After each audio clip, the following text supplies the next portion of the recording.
esta canción sea como una oración para el Señor.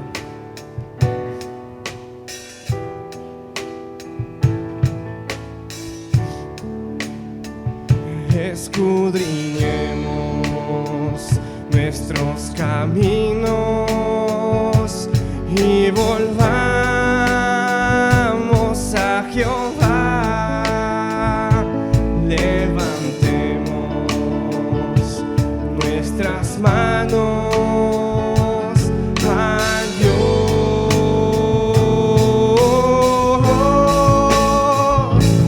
Levantemos nuestras manos a Dios de los cielos y volvamos al Señor nuestro Dios. Por la bondad de Jehová no hemos sido consumidos, porque nunca decayó su bondad.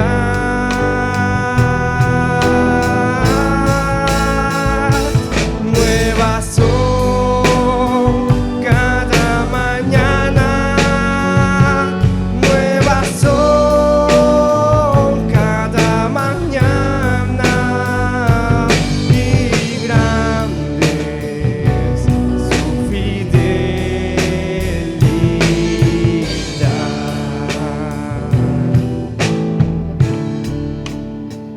Escudriñemos nuestros caminos y volvamos a Jehová. Levantemos nuestras manos al Señor.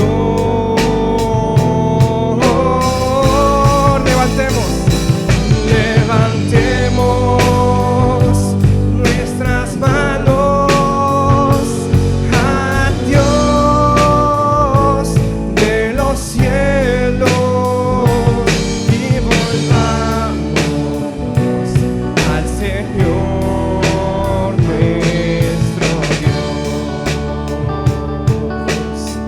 Por la bondad de Jehová, por la bondad de Jehová no hemos sido consumidos, porque nunca decayó su bondad.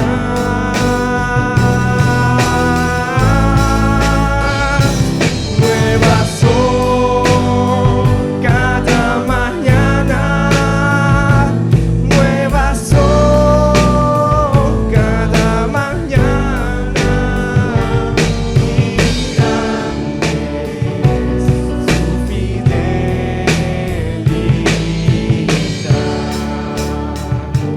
Y grande es su fidelidad.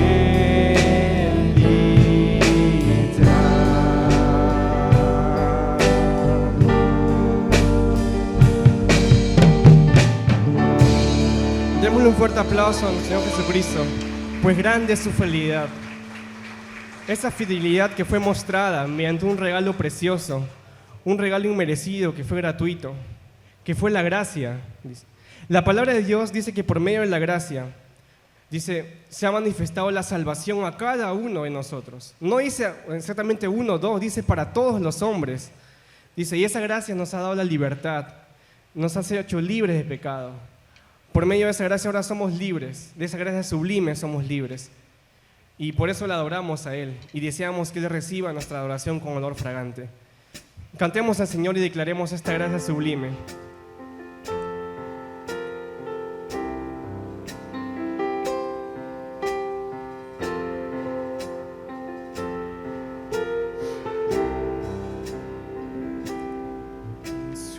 Sublime gracia del Señor, que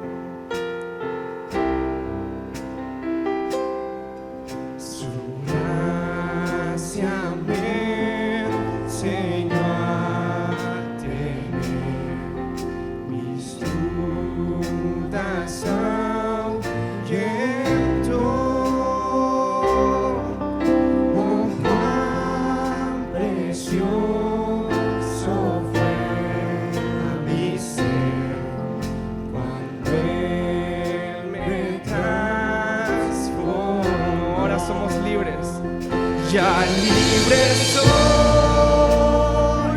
Dios me salvó, y mis cadenas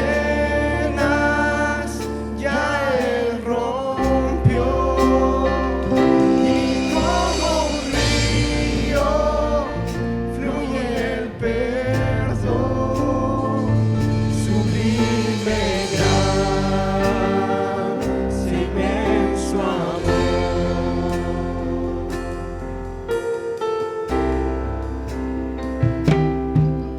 En los peligros o aflicción que yo he tenido aquí,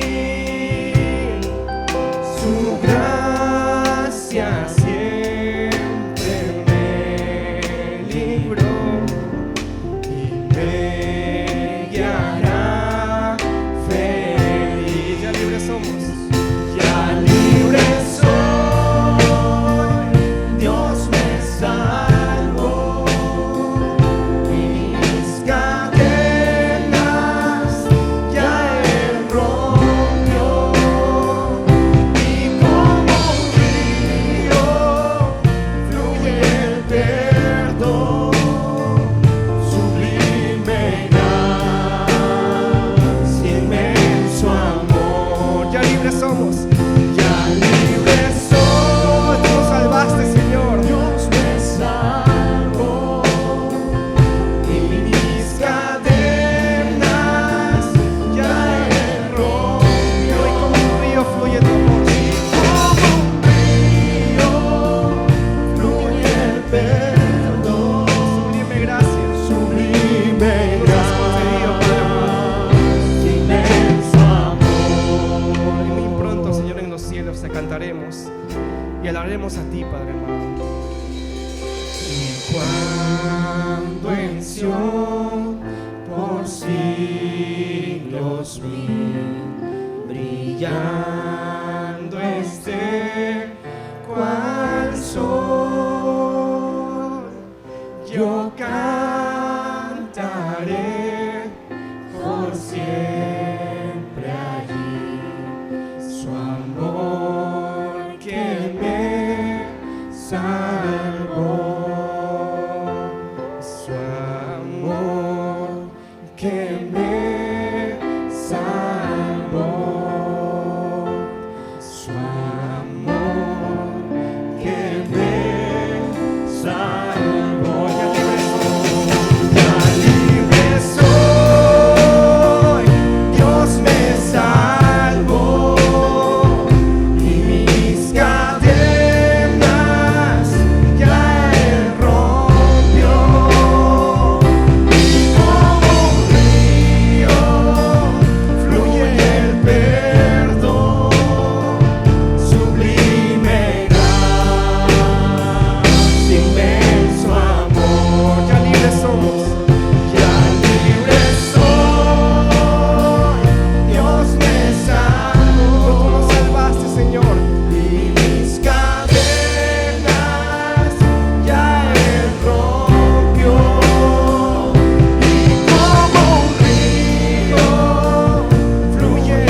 ese amor que fue evidenciado en un sacrificio único y especial, ¿no es así?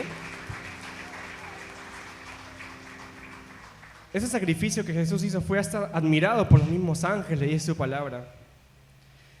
Los ángeles se preguntarán entre ellos cómo es que su Dios, su Creador, quien se encontraba en la gloria celestial en los cielos, cómo es que Él se hizo un hombre, de su grandeza, de su gloria, de su majestad, se hizo un hombre como nosotros, y tuvo que morir en la cruz, y resucitar al tercer día y vivir, porque ahora creemos que Jesús vive, ¿no es así?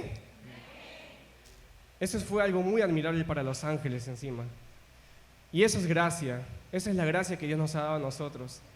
Algo que nosotros no podemos comprender, algo sobrenatural que no podemos comprender, pero que Dios en su infinito amor nos regaló. Solamente por gracia somos salvos, solamente por gracia accedemos a la vida eterna. Y de eso vamos a cantar en este momento. Vamos a ir cantando y declarando que la gracia de Dios nos hace salvos. Amén.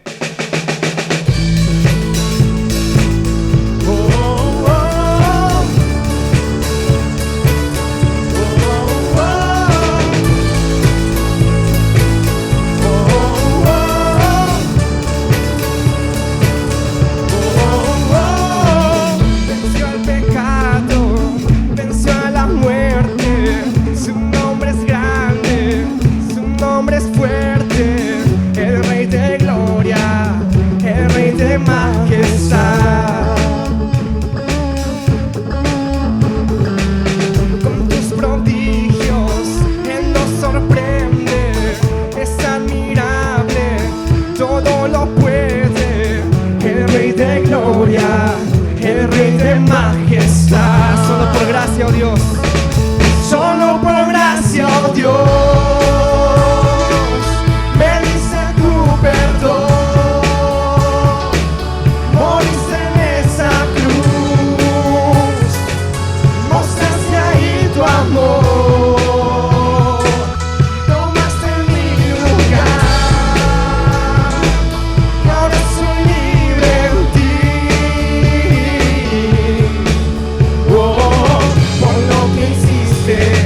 Jesús, te canto a ti, amén. Oh, oh, oh, oh, oh. Es quien gobierna nuestros caminos y nos adopta como sus hijos. El Rey de gloria, el Rey de gloria, es quien gobierna con su justicia esplendorosa, es su belleza. El Rey de gloria, el Rey de majestad, oh, solo por gracia, oh Dios, me dice tu perdón, moriste en esa cruz, mostraste ahí tu amor, tomaste mi lugar, ahora soy libre en ti. Oh, por lo que hiciste, Jesús, te canto a ti. Digno de la gloria es el Rey. Digno de la gloria es el Rey. Digno es el Cordero que pudo vencer. Digno de la gloria es el Rey. Digno es el Cordero que pudo vencer. Digno de la gloria es el Rey. Digno es el Cordero que pudo vencer. Digno de la gloria es el Rey. Digno, digno, digno. Solo por gracia, oh Dios, me diste tu perdón, moriste en esa cruz, mostraste ahí tu amor, Tomaste mi lugar. tomaste mi lugar. Soy libre en ti, Señor. Ahora soy libre en ti. Yo, por lo que hiciste, Jesús, te canto a ti. Oh, oh, oh.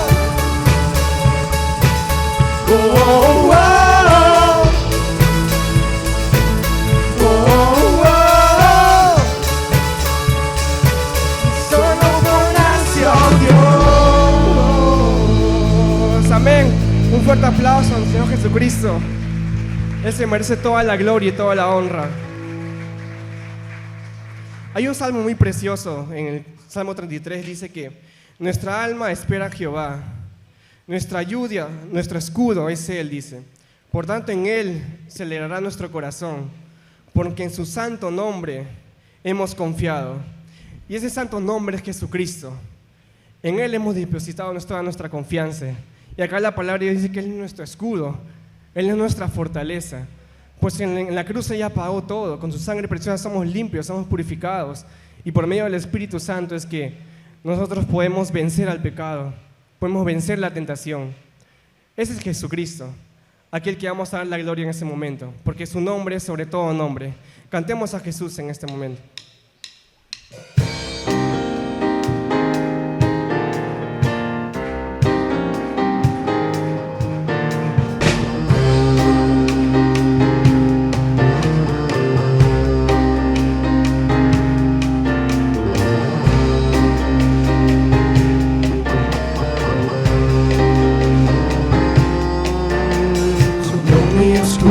Y mi fuerza tú has sido refugio en contra de mis enemigos. Señor, tu verdad me ha protegido, toda mi confianza en ti he vertido. Jesús, tu sangre preciosa me ha lavado. Jesús, por tu gracia yo he sido perdonado. Me ha dado la vida eterna, oh Jesús, en ti mi vida está segura, Jesús.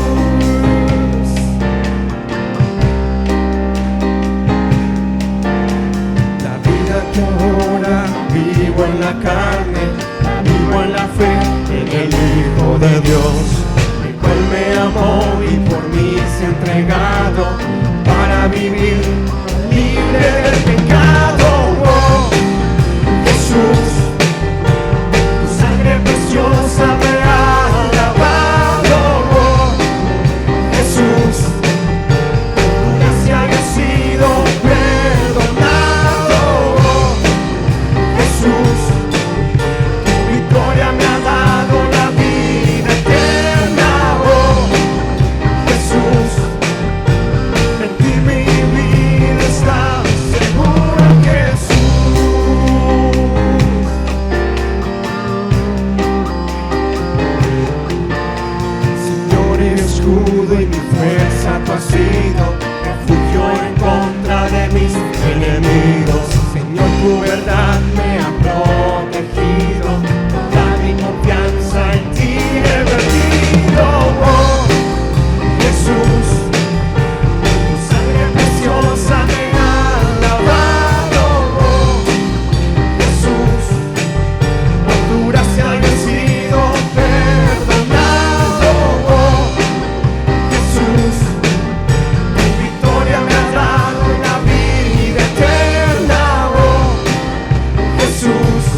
Jesús, tu gracia había sido perdonado. Oh, Jesús, victoria me ha dado la vida eterna. Oh, Jesús, en ti mi vida está segura. Oh, Jesús, tu sangre preciosa me ha lavado. Oh, Jesús, tu gracia había sido perdonado. Oh, Jesús, victoria me ha dado la vida eterna. Oh, Jesús, y mi vida está segura, Jesús.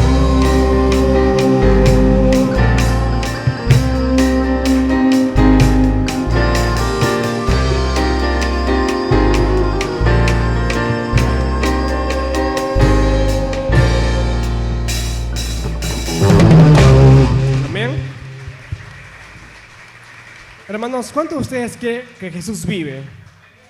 Que ahorita está en los cielos reinando por siempre. Amén. La palabra del Señor dice en los evangelios, dice que cuando se cumplió el tercer día de la muerte de Jesucristo, dice que sus discípulos fueron a ver a la tumba. Y cuando llegaron no encontraron nada. Solamente estaban las mantas que cubrían el cuerpo de Jesús. Y dice de que en ese momento unos ángeles se le aparecieron en visión a los discípulos y le dijeron: ¿por qué buscan entre los muertos al que vive? Dice: el Señor no se encuentra aquí, Él ha resucitado, porque nuestro Señor vive, no es así, en los cielos, y Él desea que reinara en nuestros corazones y vivir en nuestros corazones. Sigamos cantando en este momento y declarando este bello himno que habla acerca de que Jesús vive y vive por siempre, y que en un futuro Él va a volver acá y nos va a llevar a los cielos y vamos a reinar con Él por siempre. Amén.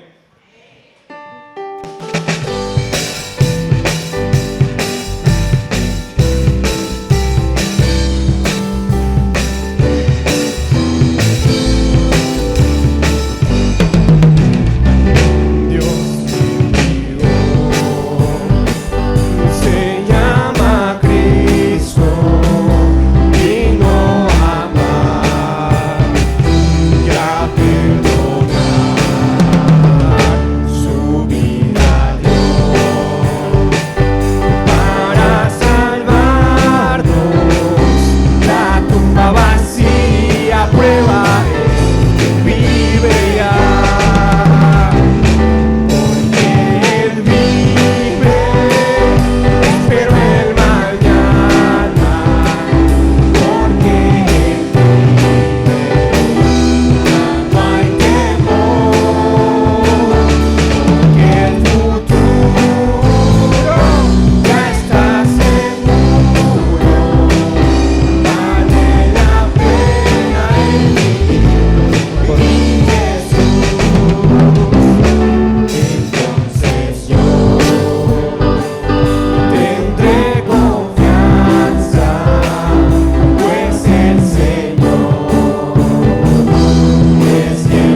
Señor Jesucristo, porque Él vive y reina para siempre. Amén. Les invito a tomar los asientos, amados hermanos, para poder escuchar la palabra del Señor por medio de su siervo Walter.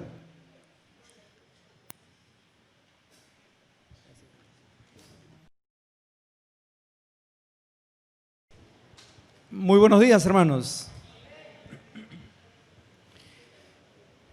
Los siguientes minutos van a ser para reflexionar en la palabra del Señor. Yo le voy a pedir por favor que abra sus Biblias en Primera de Corintios.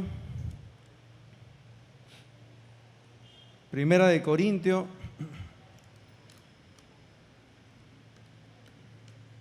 capítulo 1, versículo 10 al 17.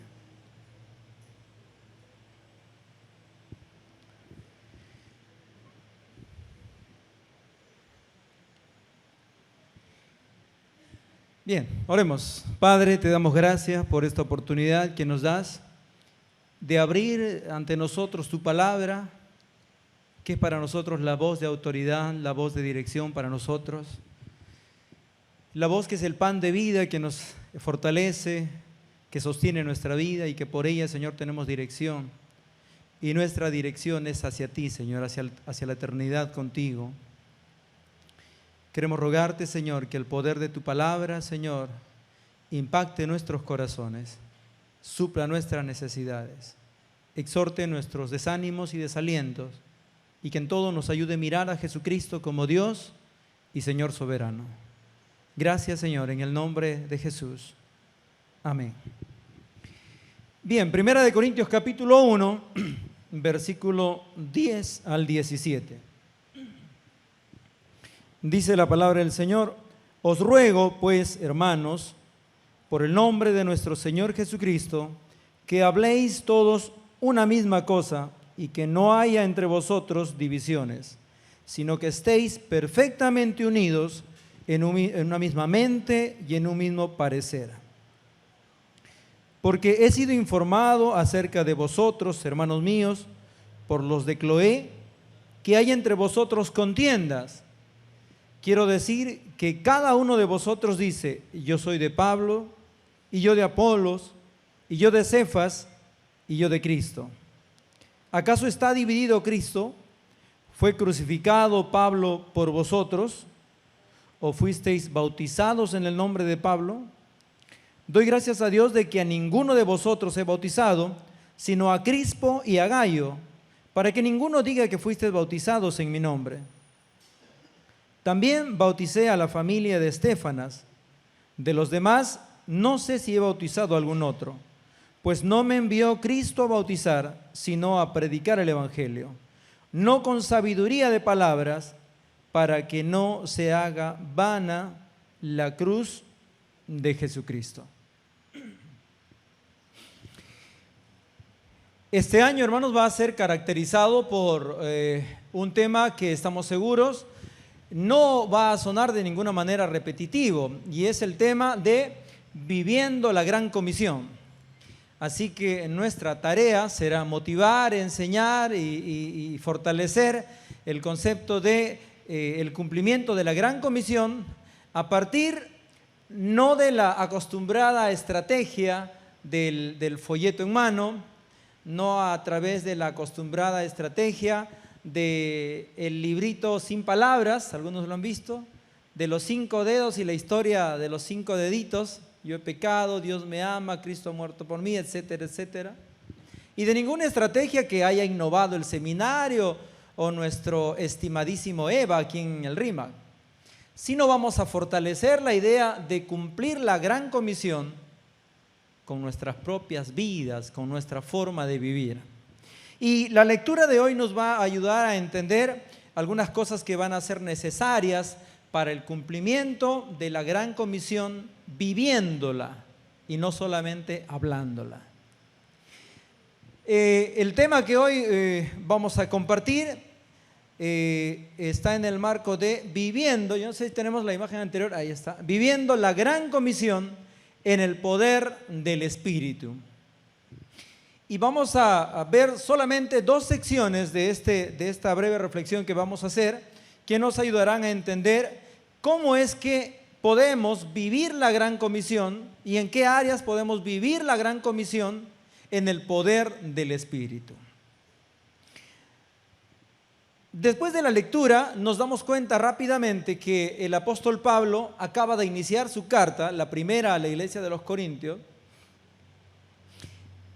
y debe ser que no es nada cómodo para alguien que envía una carta a alguien, y los que ya contamos algunos años encima nuestro y los calendarios han pasado atropellándonos, todavía hemos tenido el manejo de las cartas, ¿no?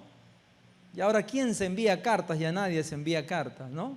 Pero las cartas tenían su estructura, ¿no? La fecha, ¿no? Y se ponía del remitente, y luego se ponía, ¿no? A mi muy estimado y querido, ¿no? Y siempre bien ponderado, ¿no? Que la paz te rodee y que tu familia esté contigo, que la salud te abunde, y etcétera, etcétera. Pablo ha tenido una breve introducción, su saludo, pero Pablo está frente a una circunstancia en que la carta urge cumplir un propósito.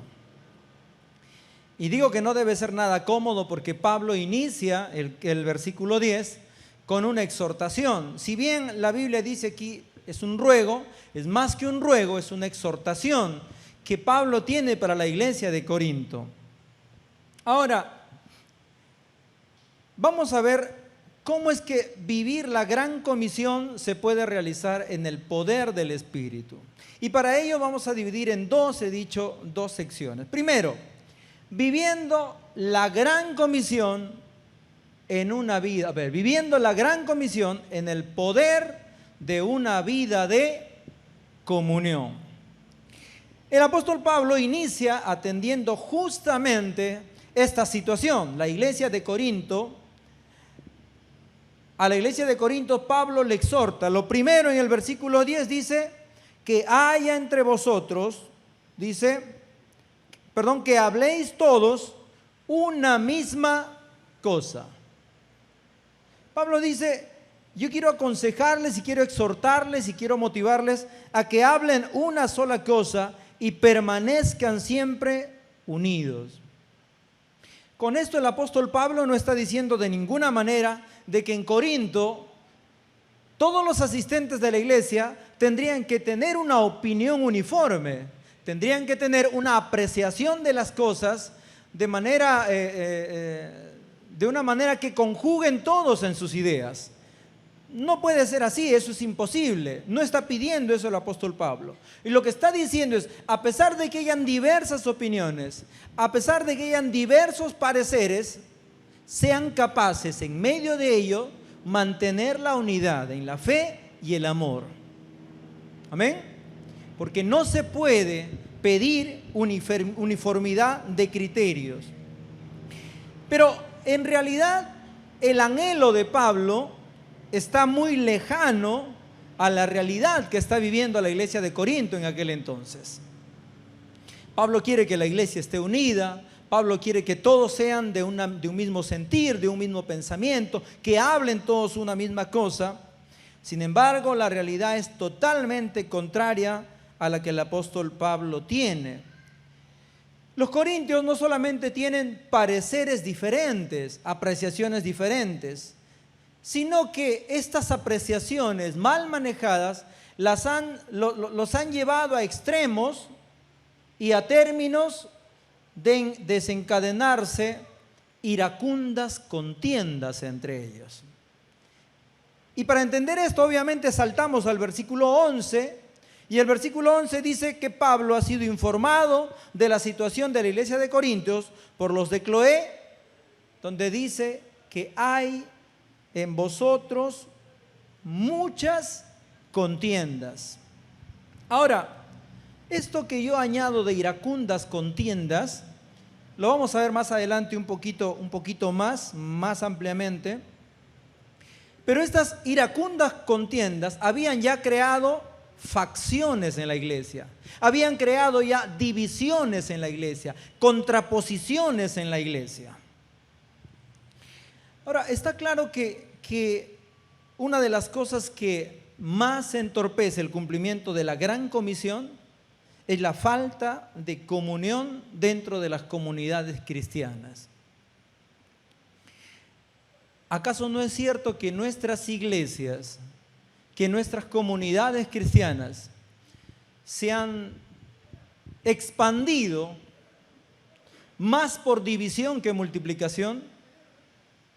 Si bien la tarea de evangelizar se cumple, también ha habido un lado crítico de la iglesia, donde los pareceres y las apreciaciones y la forma de ver las cosas ha terminado en conflictos inmanejables, donde iglesias han tenido que partirse en dos, en tres, y donde gente ha dejado la fe por estas cosas.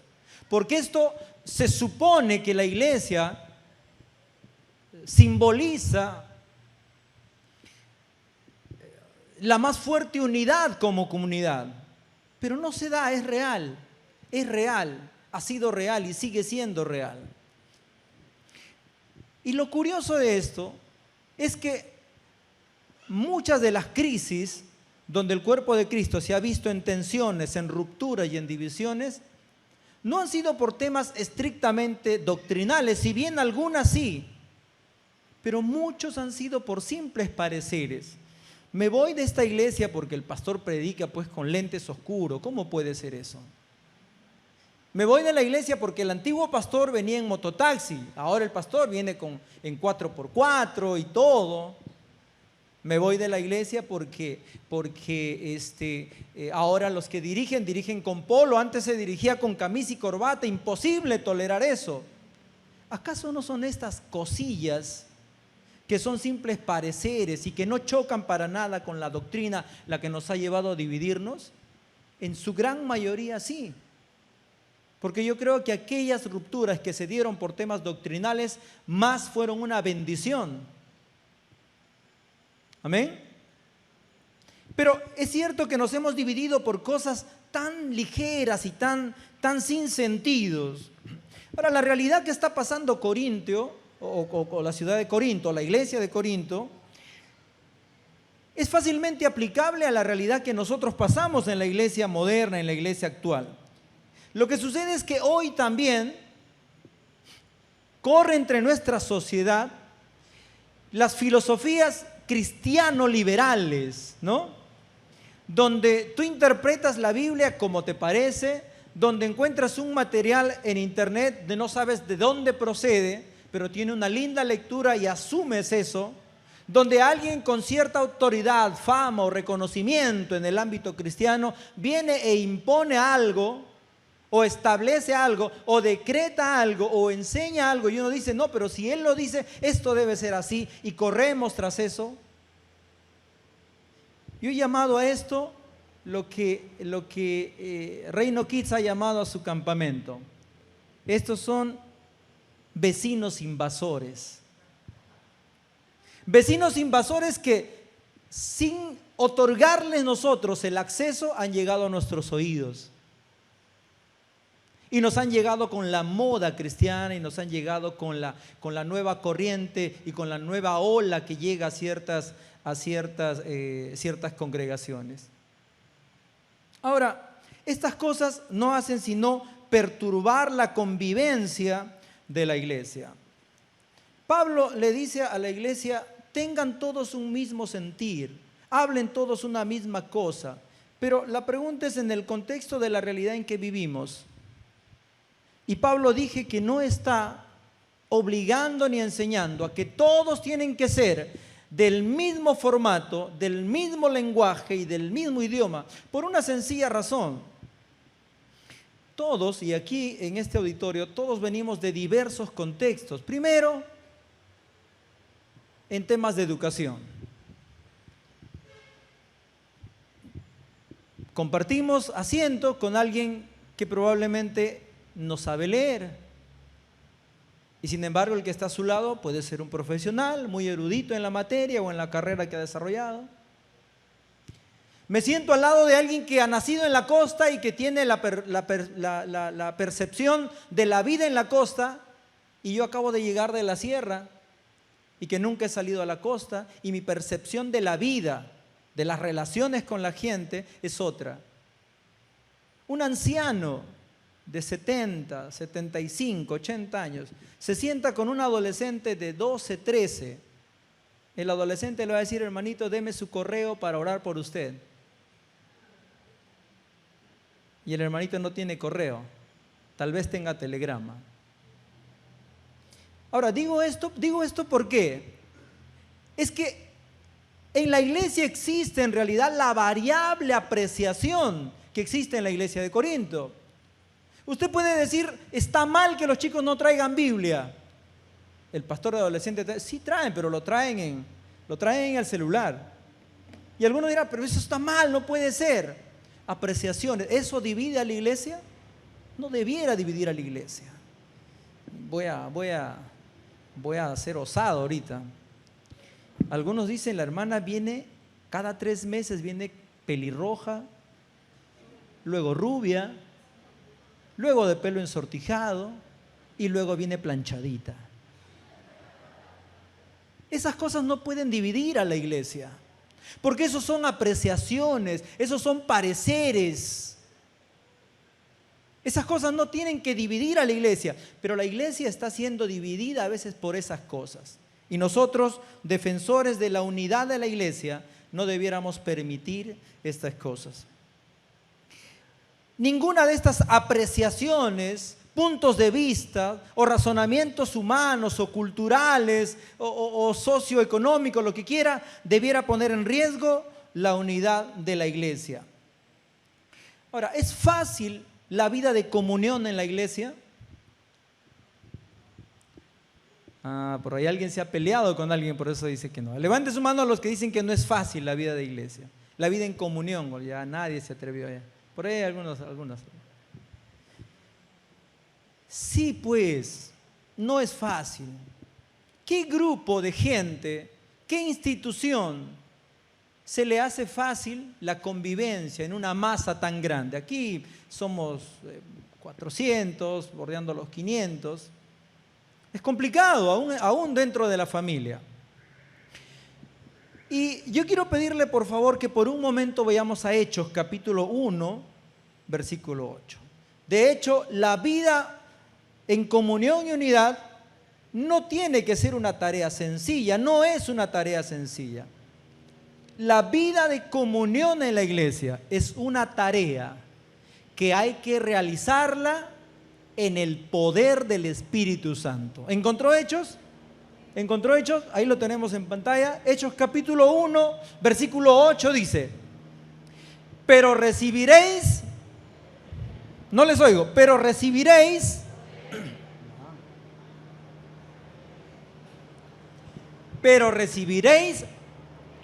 poder cuando haya venido sobre vosotros el Espíritu Santo, y me seréis testigos, subraya ahí, testigos en Jerusalén, en toda Judea, en Samaria y hasta lo último de la tierra. Nótese, me seréis testigo está relacionado, ¿sabe con qué? ¿Sabe con qué?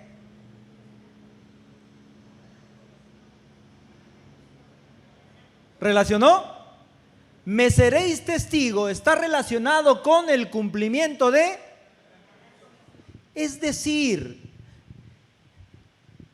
la iglesia no podía fundarse, la iglesia no podía establecerse sin que antes no podría existir una comunidad cristiana, y Dios le dijo: no va a nacer la iglesia, la comunidad de fe, hasta que primero no hayan recibido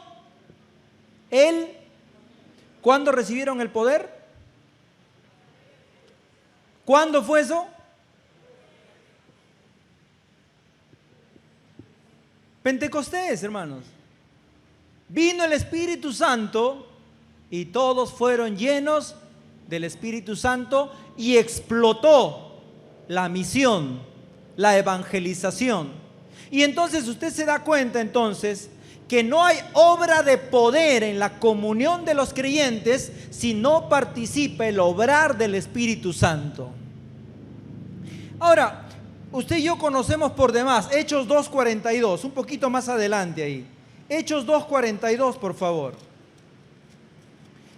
para que existiera Hechos 2:42 y la explosión y el impacto de la comunión de los creyentes, antes tuvo que estar la participación del Espíritu Santo, la llenura del Espíritu Santo en la vida del creyente. Entonces, dice el 42, 43, 44, 46, 47. El 44, todos los que habían creído estaban juntos y tenían en común todas las cosas, y vendían sus propiedades y sus bienes y los repartían a todos según la necesidad de cada uno, y perseveraban unánimes en el templo, en el partimiento del pan y en las casas. Todo esto bajo el poder del Espíritu Santo.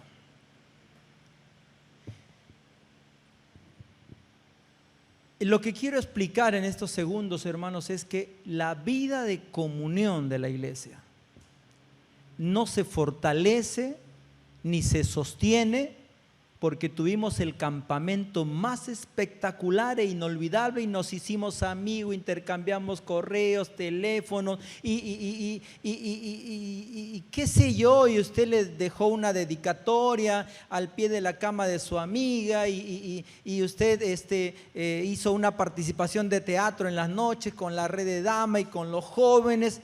No es eso lo que sostiene la comunión de la iglesia.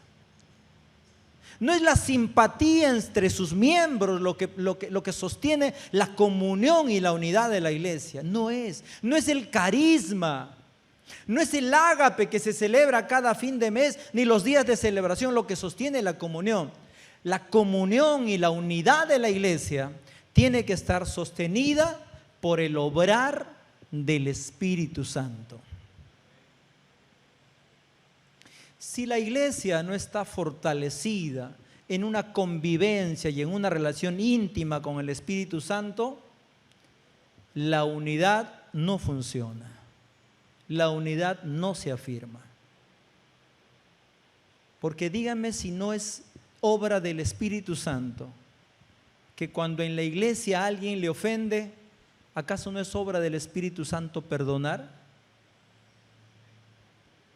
¿Acaso no es obra del Espíritu Santo recibir a alguien que cometió algún daño, algún exceso en la calle en el cual yo fui afectado? ¿No es eso obra del Espíritu Santo? Tolerar nuestras debilidades, nuestros errores, nuestras flaquezas, ¿acaso no es obra del Espíritu Santo? ¿O solamente me ayuda mi carisma, mi simpatía, o la empatía que yo logro con la gente, o mi buena onda? No es eso, hermano. Lo que sostiene la comunión y la unidad de la iglesia tiene que ser el obrar del Espíritu Santo en la vida de cada creyente. Amén. Porque grandes instituciones logran una aparente unidad hasta que acaban las 8 horas laborales y después cada uno tiene su destino. Y yo no quiero acabar esta primera sección viviendo la gran comisión en una vida de comunión sin mencionar el versículo 11 que a veces pasa rápidamente de nuestras vistas. Primera de Corintios, capítulo 1, versículo 11, por favor. Dice: porque he sido informado acerca de vosotros, hermanos míos, por los de Cloé, que hay entre vosotros contiendas, iracundas contiendas, dije al inicio. Ahora, la familia de Cloé, que son los que comunican esta situación crítica de la iglesia de Corinto al apóstol Pablo, qué chismoso, ¿no?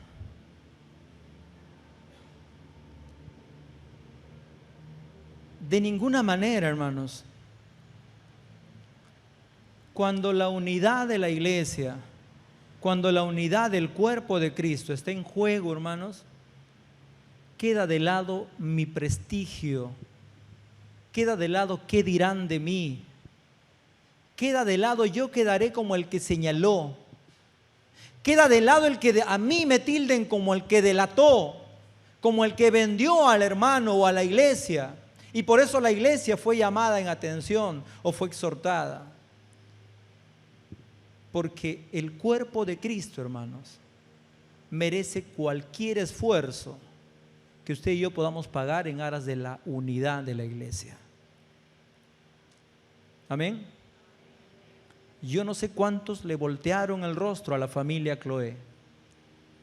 Yo no sé cuántos impidieron tal vez su ingreso. Yo no sé qué es lo que pasó con ellos. Podemos especular muchas cosas.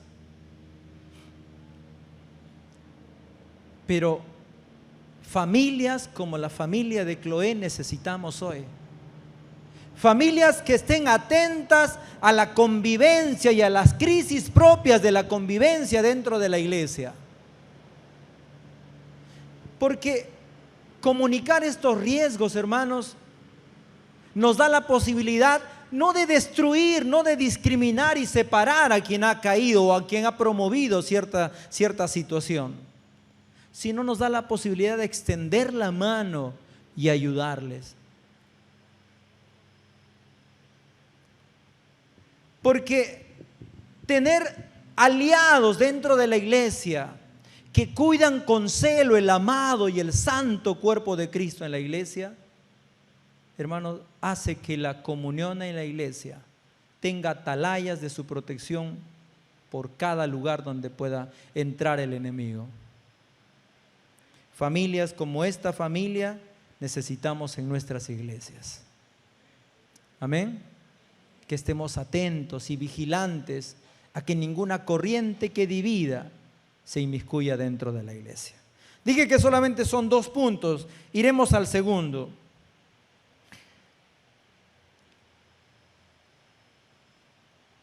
El segundo tiene que ver con vivir la gran comisión en el cuidado de la centralidad de Cristo en el mensaje. Suena complicado, pero no es para nada complicado. Viviendo la gran comisión en el cuidado de la centralidad de Cristo en el mensaje. El verso 12 del capítulo 1 de Corintios dice: quiero decir que cada uno de vosotros dice: yo soy de Pablo, yo de Apolos, yo de Cefas, y yo de Cristo. Este versículo revela 4 bandos, 4 facciones, 4 grupos que no se mezclan como el aceite y el agua. Porque cada uno tiene su identidad apegada a uno y a otro que considera su líder, su mejor amigo, su mentor, su discipulador y lo que quiera que le relacione más a ellos. Pero hagamos un alto aquí. No hay razón para pensar que Pablo, Apolos, Cefas, Pedro hayan dejado esta escuela, porque ellos fueron evangelistas que instituyeron esta iglesia y que trabajaron en ella, y que es la iglesia y que los creyentes de Corinto los que se inclinaron por una u otra razón que veremos ahora a seguir a uno o a otro maestro, a uno o a otro líder espiritual. Pablo, el apóstol San Pablo, era conocedor de la palabra. Está dicho muchas veces, y él mismo lo expresa, que creció y fue educado a los pies de Gamaliel. De sí mismo dijo: fariseo de fariseos, más fariseo que yo nadie, dijo Pablo.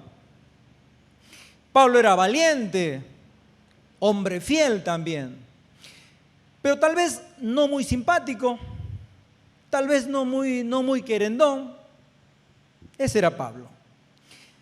Cefas, Pedro, el apóstol Pedro, era un evangelista de aquellos, de aquellos que por la pasión de predicar un poco más y se suben a la cruz, se lanzan al techo, se cuelgan y salen caminando por arriba, ¿no?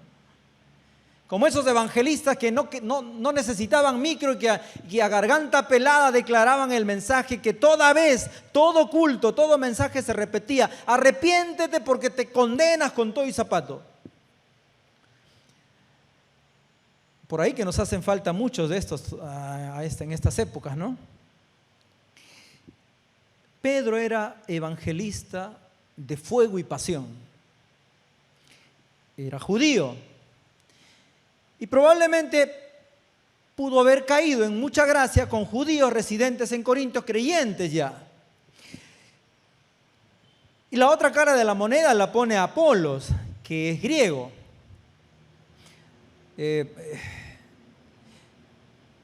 Corinto, al ser una ciudad griega, estaba acostumbrada a la elocuencia, a la exposición de grandes filosofías, de nuevas ideas, y Apolos era un hombre elocuente, un buen orador, inteligente en sus palabras, de frases muy bien elaboradas, muy bien versadas, tanto que pudo haberse ganado la admiración de los griegos dentro de la iglesia. Pero algunos podrán decir que es natural cierta identificación con alguien con quien yo siento un apego, una empatía. Y es válido, es aceptable. Dije al principio que entre nosotros puede haber una variable de apreciaciones. Pero lo que pasa aquí en Corintios es que esta situación de empatías, de simpatías y de buenas relaciones en ciertos grupos con ciertas personas había llegado a un extremo muy grave. Quiero que pongamos nuestros ojos, mucha atención en el versículo 13, por favor. El versículo 13 dice: ¿acaso está dividido Cristo? Ahí nomás. ¿Acaso está dividido Cristo? Pero un momento, algunos traductores han traducido esta sección: ¿acaso está siendo dividido Cristo? ¿Suena diferente? La versión que yo creo comúnmente la mayoría tenemos aquí: ¿acaso está dividido Cristo? Pero algunos, y con mucha razón lo voy a respaldar luego, algunos traducen: ¿acaso está siendo dividido Cristo? ¿Cambia la figura? ¿Cambia el mensaje? Claro que sí, da un giro trascendente cuando entendemos la frase como ¿acaso está siendo dividido Cristo? Quiero que entienda lo que trato de decir.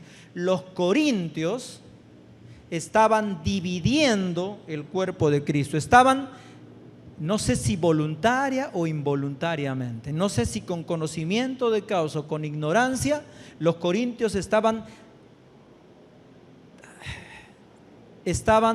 despedazando al cuerpo de Cristo. ¿Qué es la iglesia? ¿Qué es la iglesia? La iglesia es el cuerpo. Y los corintios, ¿acaso está siendo dividido? Y esta es una pregunta retórica. Ahora digo, al decir está siendo dividido, roto, seccionado, despedazado, no hay ninguna exageración aquí. Porque retornemos al versículo 11, por favor. Dije que íbamos a ampliar un poco más el versículo 11. El versículo 11 dice: porque he sido informado acerca de vosotros, hermanos míos, por los de Cloé, que hay entre vosotros contiendas. Hay entre vosotros contiendas. No sé si tenemos la otra imagen, por favor. Hay entre vosotros contiendas. Ahora,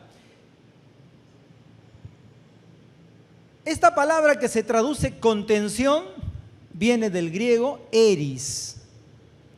Pero eris también era el nombre de una diosa entre los griegos, que era el nombre de una diosa que su nombre implicaba una lucha encarnizada.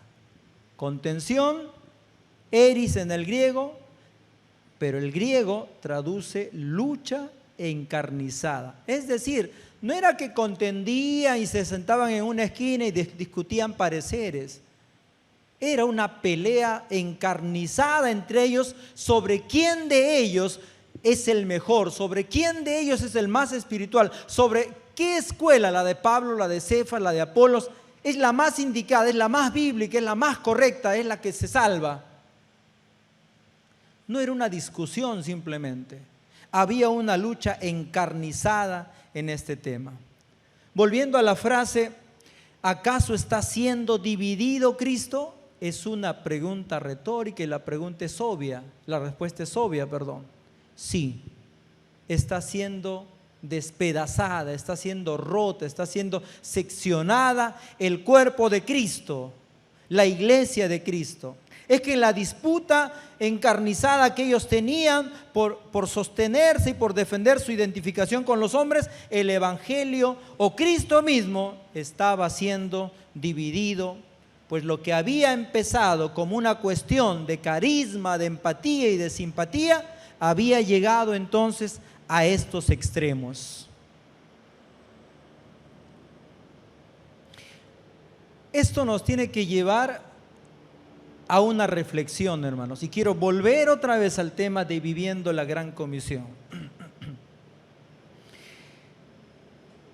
¿Cuánta responsabilidad, hermanos, recae sobre quienes hablamos y compartimos y predicamos el evangelio? Y tenemos la tarea de que nuestro mensaje presente con claridad solamente a Cristo y a nadie más.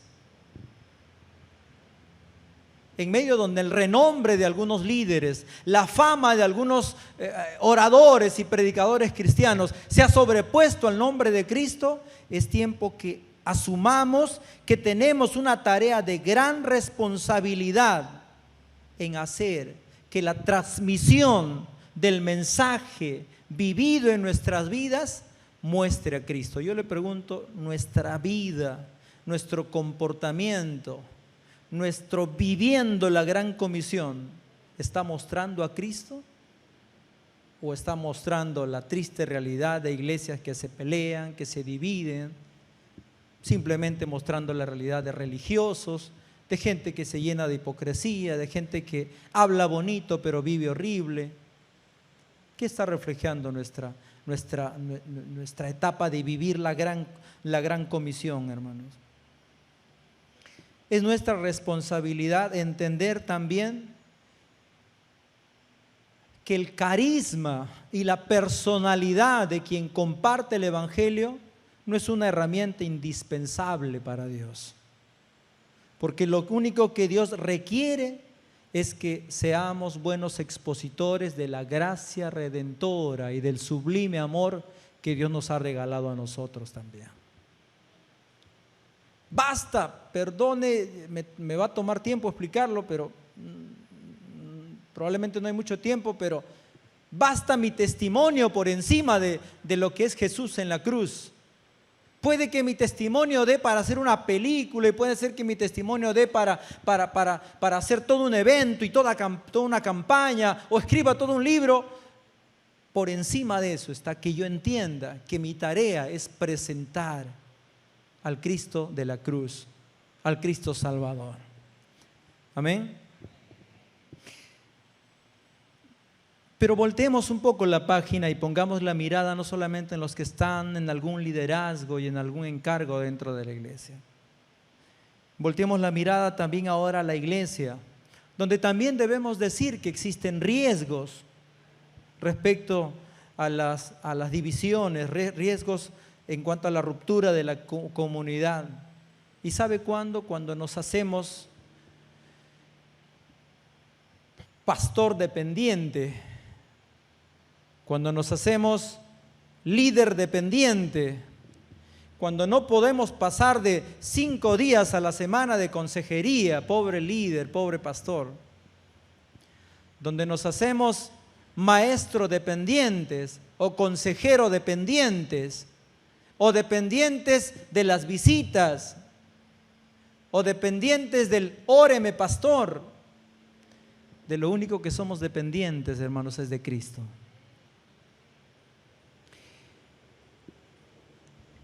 no se trata, hermanos, no se trata de que la figura suprema de Jesucristo esté opacada por alguien que toma un lugar de autoridad que no le corresponde sobre mi vida. Se trata de que quien me mentorea, quien me discipula, quien me ayuda, siempre me envía a Cristo. Amén. Siempre me envía a la palabra, siempre me envía a la fe, no a Él mismo. Tomarte un café y conversar lindo con alguien que está en una necesidad no le va a sanar, te lo aseguro. Pero que le dejes en claro que Cristo está con él en medio de ese café, estoy seguro que va a cambiar probablemente la historia de este hermano. Yo quiero que veamos ahora el versículo 14, y ya casi para ir avanzando un poco, el verso 14, por favor. Pablo dice: doy gracias a Dios de que a ninguno de vosotros he bautizado, sino a Crispo y a Gayo.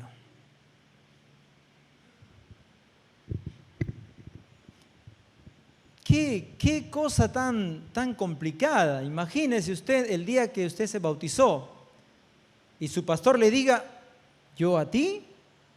¿Yo te bauticé? Jamás, por favor. Usted se hace un mar de lágrimas y yo también. Y yo me he bautizado hace muchos años ya, y el pastor que me bautizó es anciano ya. Y yo supongo que no me sentiría nada cómodo el día que le diga: pastor, ¿se acuerda de mí que me bautizó en la playa? Era 29 de junio de 1992, estaba lloviendo, hacía un frío y usted me metió al agua. Y el pastor me diga: no te conozco, hermano. Pero yo guardo la foto. Tengo la foto todavía.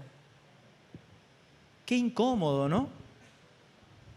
El apóstol Pablo está renunciando al derecho y al privilegio y a la bendición que significa bautizar a un hermano, con tal de que ese hermano no asuma una identificación con él y no diga: él me bautizó, a él le pertenezco. Qué tremendo. El apóstol Pablo dice: por mí, gracias a Dios, he bautizado más que a 2, a 3 y a lo mucho 4. Del resto no sé.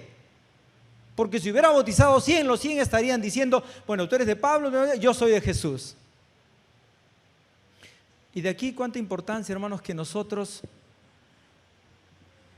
no personifiquemos nosotros. Y digo, a ver, el Evangelio no somos nosotros.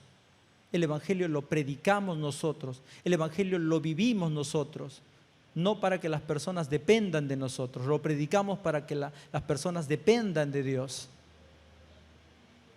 Porque pasa entre la iglesia también, aquellos que pasan de aula en aula por Eva y dice: este maestro no, da sueño, este maestro no sabe mucho, para leyendo su Biblia, no sabe de memoria.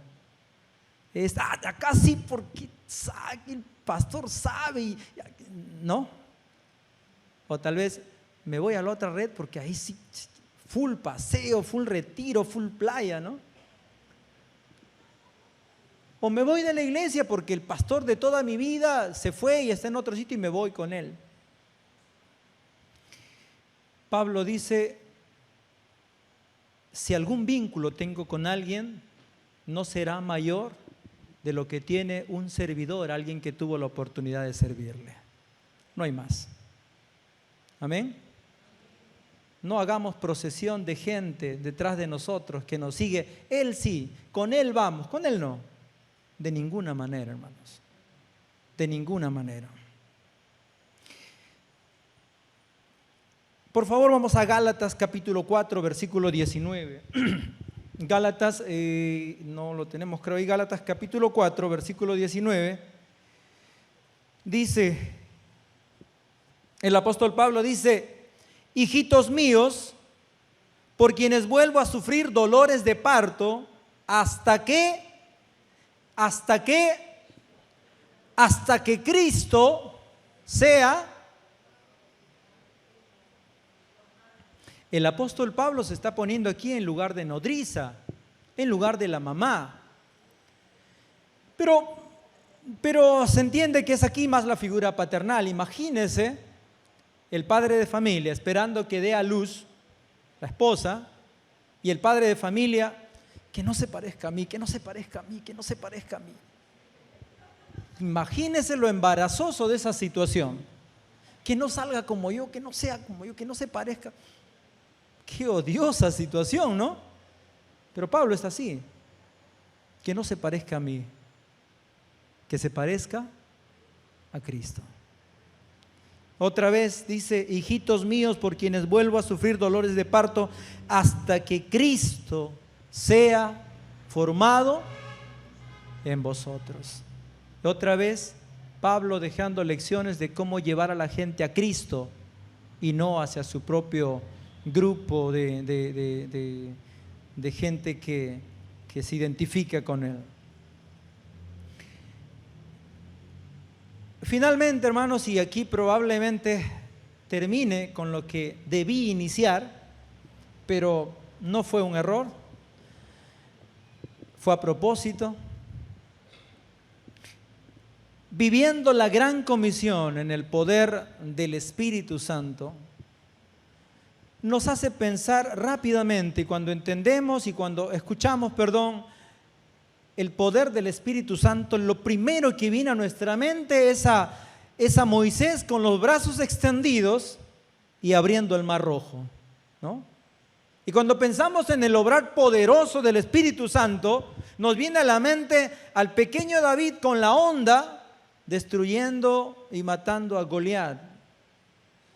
Y vemos en un obrar del Espíritu Santo, vemos a Elías venciendo y avergonzando a los 400 profetas de Baal y exaltando el nombre de Dios en medio de un evento sobrenatural incomparable, indescriptible seguramente.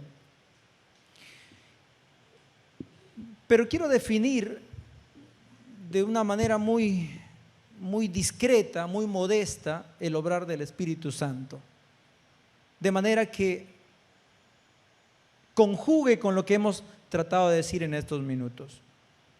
El obrar del Espíritu Santo no es otra cosa que la capacidad que Dios nos otorga para hacer cumplir su voluntad. ¿Por qué Sansón tuvo esa fuerza? Porque necesitaba Israel de un caudillo que lo liberara del poder filisteo. No fue porque pues iba al gimnasio y el hombre era fuerte, no, nada de eso. Era el poder del Espíritu Santo obrando él para cumplir un propósito. En términos sencillos, otra vez lo digo, el obrar del Espíritu Santo no es otra cosa que la capacidad que Dios nos otorga para hacer cumplir su voluntad y someternos a ella. Y vivir la gran comisión es hacer su voluntad.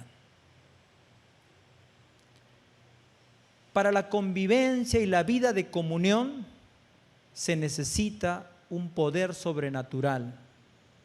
Por eso Hechos 1:8 decía: pero recibiréis poder para que luego me sean testigos y para que luego establezcan una iglesia llena de vida de comunión. ¿Se acuerdan?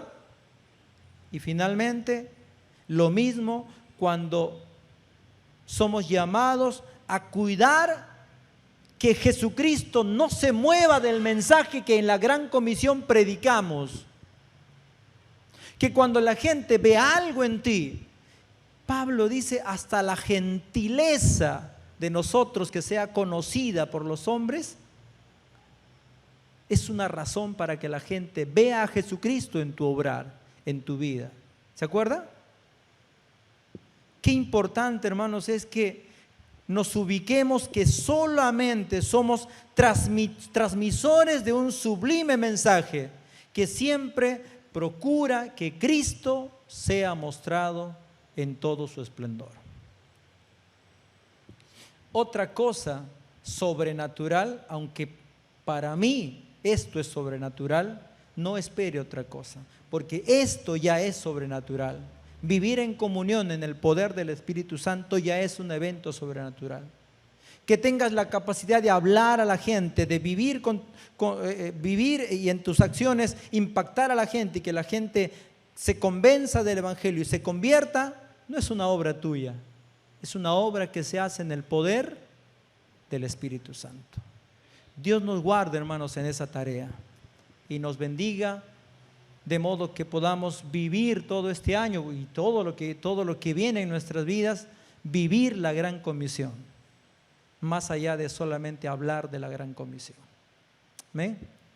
Que el Señor nos bendiga, hermanos. Padre, te damos gracias porque nos permite, Señor, estos minutos para abrir tu palabra. En ella siempre, Señor, encontramos luz, siempre encontramos sabiduría para entender las cosas que no podemos a veces nosotros razonarlas, explicarlas. Y aun cuando no podamos, nos das la capacidad de someternos a ella y aceptarlas y encaminarnos en esa ruta. Guarda, Señor, a tu iglesia. Guárdanos en esta tarea en el cual tenemos que impactar a la sociedad que nos rodea, viviendo una vida, Señor, de unidad, de comunión. Y siempre que hagamos algo, digamos algo, sea Jesucristo quien se ve como el centro de nuestro mensaje. Gracias, Señor, en el nombre de Jesucristo nuestro Señor. Amén. Amén. Que el Señor les bendiga, hermanos.